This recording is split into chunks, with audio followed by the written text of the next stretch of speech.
Hello, I'm Vix and I'm a speech and language therapist and I work with the Evelina London Children and Young People's Community Services.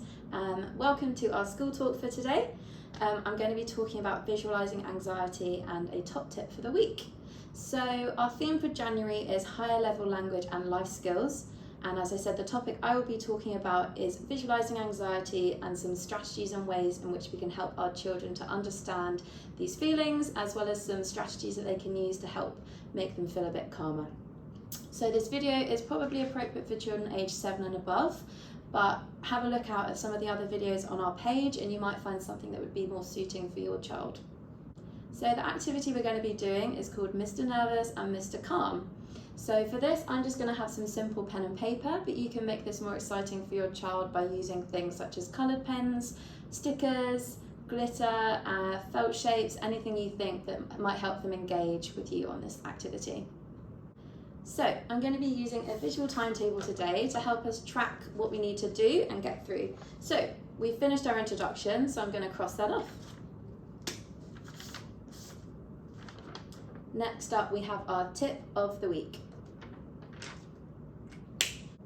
So our top tip of the week is giving a forced choice. So sometimes for children it can be quite overwhelming with the amount of activities that they have in their day, and we can help support them with this as parents or carers by offering them a forced choice.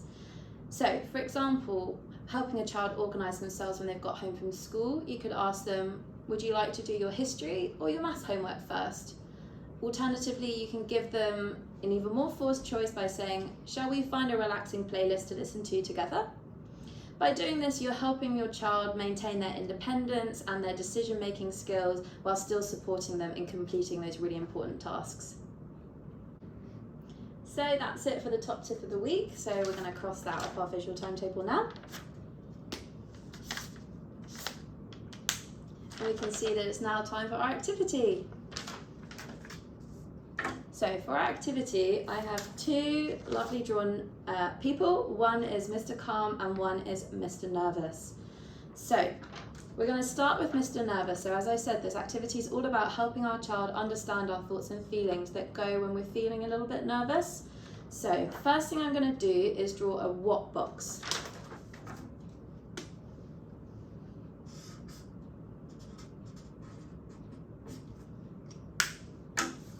So I've just drawn it in the corner there. And what we want to do with our what box is put in here all the situations or the environments, the whats that go along with making us feel anxious. So we could put being in the playground, we could put being in the school canteen, or it could be more specific situations such as how your child feels about going to a sleepover, how they feel about exams, or what they're thinking and feeling about friendships. They might be having some friendship difficulties. So that's what's going to go in our what box.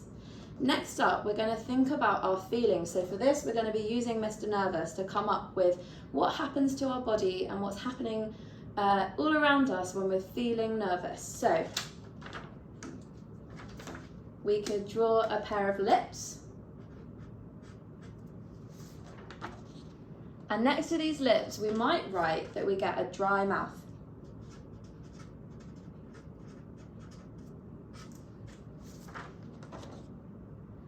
Next to, we're going to draw a heart for Mr. Nervous.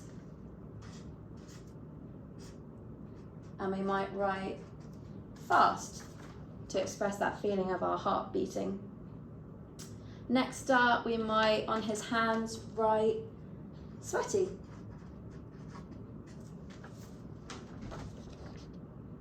So drawing pictures can also illustrate a feeling if a child is finding it tricky or it's hard to express with words. So for example, if your child mentions that feeling in your tummy, which we often refer to as butterflies, we could either draw a butterfly or simply some squiggly lines. As long as your child is able to understand what is meant by the pictures, then that's perfect.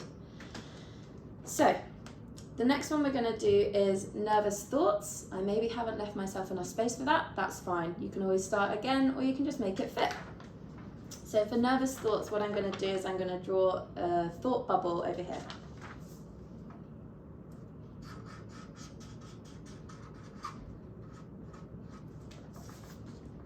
just like that. And inside this thought bubble, we want to be helping our child understand the thoughts that are going through their minds. So for example, they might think, I need to get out of here, I'm not feeling good enough, or I need someone to talk to.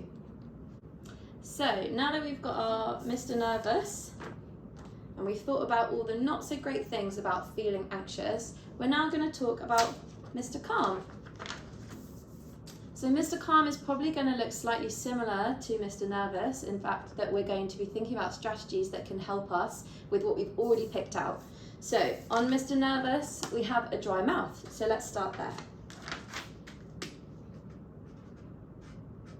So if we have a dry mouth, something that we could do is take a sip of water. So I'm going to write water and just draw a little cup of water. If we're thinking about our fast heart rate, we can maybe do some breathing to help us. And for those children that are older, this is worth thinking about strategies that they can use to visualize. So some people like to use the, well, I call it the square 4 method. So you're thinking about everything in 4. So you would breathe in for 4, you would hold it for 4, you breathe out for 4, you hold for 4, and then you repeat. Or our last one that we might think about is if people just need a bit of time when they're feeling anxious, you could draw a watch on Mr. Calm's wrist.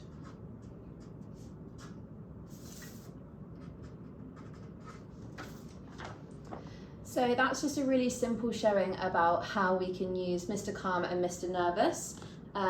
It's also worth, really nice opportunity doing this activity to talk to your child about how anxiety or nervousness can feel different for different people, and share some of your strategies and techniques that you might have gained over the years to help support them.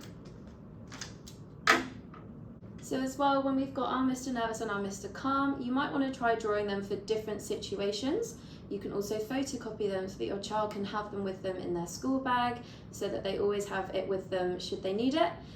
It's not just useful for your child, it's useful for them to be able to give to familiar adults such as their teacher, so that they're also aware of what is going to help your child in those moments when they're feeling nervous.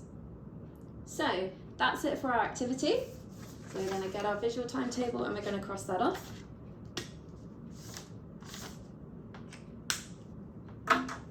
Which just leaves us with our summary and goodbye. So I hope you've enjoyed that video and that it's given you some useful tips for how to start that conversation about anxiety or feeling nervous with your child, and that it starts the process of helping them come up with some strategies and actions of their own that they can feel confident that they can calm themselves in those moments. If you need any more information, the website address is at the top of this page, and do check out all of our other videos. There's lots of things to watch and lots of helpful activities to practice. So thank you very much and have a good day.